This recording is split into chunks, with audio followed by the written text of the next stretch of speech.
I have friends who are Catholic. I think that counts, right? Right?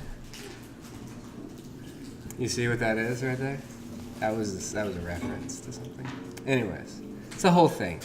You guys, we should probably just do engineering. We're better at that. No, we're not. I'm saying not really. I'll speak for myself. I'm better at that. Norton and Thevenin theorems. So,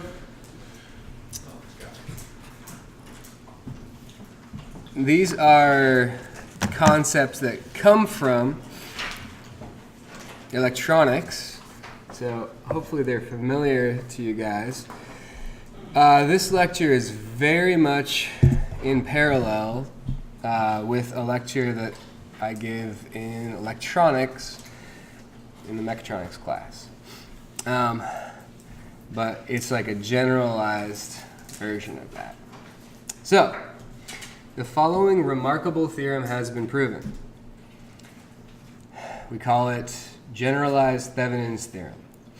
Given a linear network of across variable sources, through variable sources, and impedances, like forgotten and there, the behavior at the network's output nodes can be reproduced exactly by a single across variable source in series with an impedance. So that's the theorem. So this is just like how in a resistor network, or even in a network of impedances, electronic impedances, you can write a Thevenin's equivalent circuit for the entire circuit as a voltage source and a series impedance. So same is true for our network, so any linear graph model you could do this for. So we need to determine two quantities. So just to draw a picture to make sure that we all know what we mean here. Maybe I'll do it linear graph style, just to be consistent. So what I'm saying is we can rewrite or redraw a circuit or any system with linear elements as an equivalent generalized across variable source and an equivalent impedance, ZE. So you could have a whole bunch of elements. It could be thousands of elements. What I'm saying is the theorem states that you can rewrite that as a single cross variable source and series impedance, and you can make the behavior at these output terminals the same as any two output terminals of that large system. So it's kind of like it's a bold statement, but it's been proven, so I'm not going to prove it for you though, so I guess you just have to trust me. Or not, either way, it's fine. You can prove it yourselves. So determining the equivalent impedance, this is very parallel. So like if you're familiar with the electronic version of this should be very familiar. So the equivalent impedance of a network is the impedance between the output nodes with all inputs set to 0. Setting an across variable source to 0 means the across variable on both its terminals are equal, which is equivalent to treating them as the same node, right? Just collapsing them to a single node. Setting a through variable source to 0 means that the through variable through it is 0, which is equivalent to treating its nodes as disconnected. So for an electronic circuit, an across variable to 0 is shorting a voltage source, right? For a current source, a through variable source, setting it to 0 is to say no current flows, which is the same as opening that circuit. But there are, of course, mechanical analogs and fluid analogs and thermal analogs for this as well. So what we're saying is it applies to all those systems. Now, to determine VE. So the equivalent across variable source, VE, is the across variable at the output nodes of the network when they are left open, which is to say disconnected from a load. Determining this value typically requires some analysis with the elemental continuity and compatibility equations, preferably via impedance methods. So we're interested to find an equivalent impedance and an equivalent source here. So we're probably going to be thinking in terms of impedance in any case. So, and impedance methods tend to be the shortest path to an equivalent source as well. So VE and ZE then are determined in these two ways. And we'll do an example of this at the end of this lecture. Okay, Norton's theorem is like the dual of Thevenin's. So similarly, the following remarkable theorem has been made. Given a linear network of cross-variable sources, through-variable sources, and impedances, I got the and in that one. Good job, me. The behavior at the network's output nodes can be reproduced exactly by a single through-variable source, FE, in parallel with an impedance, ZE. So instead of doing an across variable in series with an impedance, we're doing a through-variable source in parallel with an impedance. So FE and ZE. The equivalent network has two quantities to determine FE and ZE. The equivalent impedance, ZE, is identical to that of Thevenin's theorem. So we don't need to do anything different. We can just go back to this little section here, determining ZE, do the same thing, set all the sources to 0, find the impedance. Then we need to determine FE, the through variable source. So it says current there, but which is the electronics case. But the equivalent through variable source would be the correct statement. The equivalent through variable source, FE, is the through variable. Jeez. Once again, through variable. Replace both of these. Through the output terminals of the network when they are shorted, which is to say collapsed to a single node. Determining this value typically requires some analysis with elemental, continuity, and compatibility equations, once again preferably via impedance methods. And then we have what's actually going to end up being one of the more useful ideas for us. We're in this chapter still, we're finishing it up today, on impedance methods of modeling, right? And we're finding transfer functions using the impedance method. And in the next lecture, we're going to find out that transforming our source from Norton to Thevenin equivalence back and forth is really useful for that process, especially for the shortcut we're going to use in the next lecture to getting the transfer function. The shortcut, you guys are going to like it. It's going to be like the easiest transfer function derivations that you guys have encountered. So there is an equivalence between the two equivalent network models that allows one to convert from one to the other with ease. The equivalent impedance ZE is identical in each, as we know, and provides the following equation for converting between the two representations.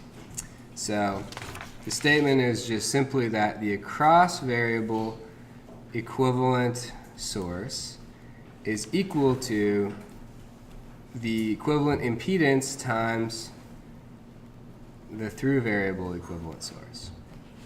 So if you have FE, you can convert to VE by multiplying FE by the impedance, ZE. And if you have VE, you can solve by dividing both sides of that equation by ZE for your equivalent through variable source, FE. So, we'll do a quick example. This is just a really basic example of a circuit version of this, okay? So, for the circuit shown, find a Thevenin and a Norton equivalent circuit. So we've just got a really simple 2 resistor circuit here. So what do we do? What's step 1?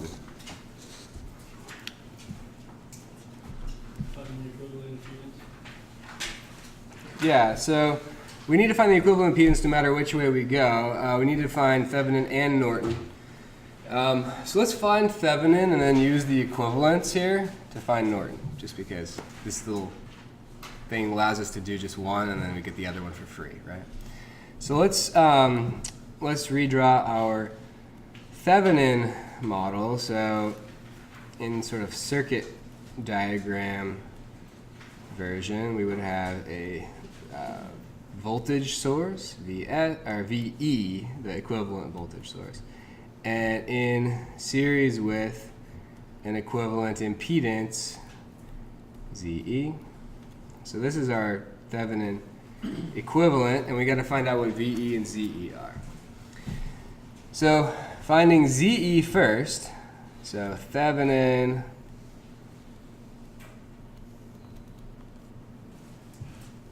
and then we're going to find ZE. We set all the sources equal to 0 in this circuit. So what happens when we set the voltage source equal to 0? What happens to it?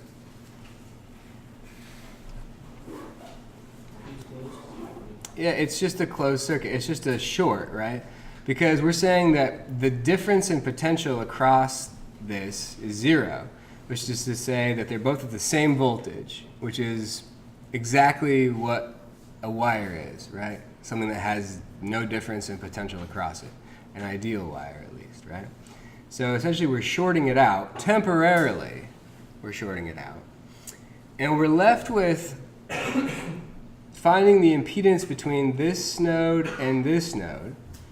And how are we have to combine these 2 resistances, right? These 2 impedances. How do we do that? Are they in parallel or are they in series? Series. Oh, it gets you every time. Sets you up for it. Bam. It's parallel. Why is it parallel? Justify. The current branches off from nodes in between. Yeah. Sources 0. So when you short this node is the same as this node, right? And so if you redrew it, you could draw them in like geometrical parallel. But the key concept with parallel is that they share both of their terminals, right? And so this terminal they share and this terminal they share. This is only for finding the equivalent impedance when you set the source equal to 0. Of course, we do have 2 resistors in series if you look at this as a circuit with a source in it and you look at these 2 resistors. So depending on the context, these 2 resistors could be in parallel or in series. In the context of finding the equivalent impedance, when this source is set to 0, then these resistors are actually in parallel. So finding the equivalent impedance of 2 parallel impedances is the 1 over the sum of 1 overs, right? But we know that we could simplify that algebraically just slightly by saying ZR1, ZR2 divided by ZR1 plus ZR2. And what is the impedance of a resistor? Just the resistance. So we just have R1, R2 divided by R1 plus R2. So we found our equivalent impedance. Now we need to find our equivalent source, VE. So finding VE is to go back to the original circuit. So no longer are we, no longer do we have this short, right? We're back to the original now. And we have to find out what the output voltage would be at these output terminals, at V out. So this is using circuit analysis. So we in general need to go through a whole circuit analysis to find this. But this is a really simple circuit, right? It is a voltage divider circuit, the epitome of a voltage divider circuit. So let's just use that nice voltage divider formula, which tells us that the output voltage, which is just VE, is equal to R2 over R1 plus R2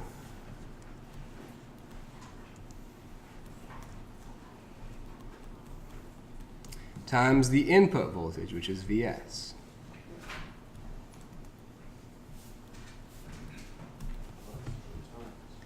So it's a one-liner again, right? This is nice. We're getting used to this one-liner business. So the voltage divider formula, it's just we went and we derived it one time, and we had like, what happens if you put a voltage source across two resistors, because it happens all the time. And we derived this formula, and then we just commit that to memory, and that's the formula. Now, we're going to do the same thing in the next lecture for more generalized a cross-variable divider. And that's going to be our shortcut. That's really going to be what gets us to these transfer functions really easily. So we'll get there in a moment, but we still have to find Norton, right? We found Thevenin. We have VE, we have ZE. Now Norton, we could go back to find FE from the definition, or easier than that is to just use this conversion, right? If we want to know what FE is, we have VE, we have ZE. All we need to do is say FE equals 1 over ZE times VE, which in this case is going to be the equivalent current source is equal to 1 over ZE times the equivalent voltage source, VE, which we found in the last line here. So we just plug that in. We have 1 over, and then let's just go ahead and plug in ZE, right? So we have ZE from up here. It's R1 R2 divided by R1 plus R2 times VE, which is this, R2 over R1 plus R2 Vs. And some nice things are going to cancel here, right? So we have R1 plus R2s, they cancel, right? And the R2s cancel. So we're just left with 1 over R1 Vs.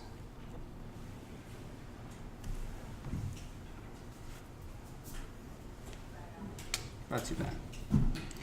So that is our run through Norton and Thevenin equivalents. Are there questions on Norton and Thevenin equivalents? Useful in general. We use them a lot in circuits, but just as Norton and Thevenin equivalents, we don't use them as frequently in system analysis that's not electronic systems, except for the trick that we're going to pull in the next lecture. We're going to use it for that, and it's really just sort of like maybe like an intermediate sort of stepping stone to get where we want.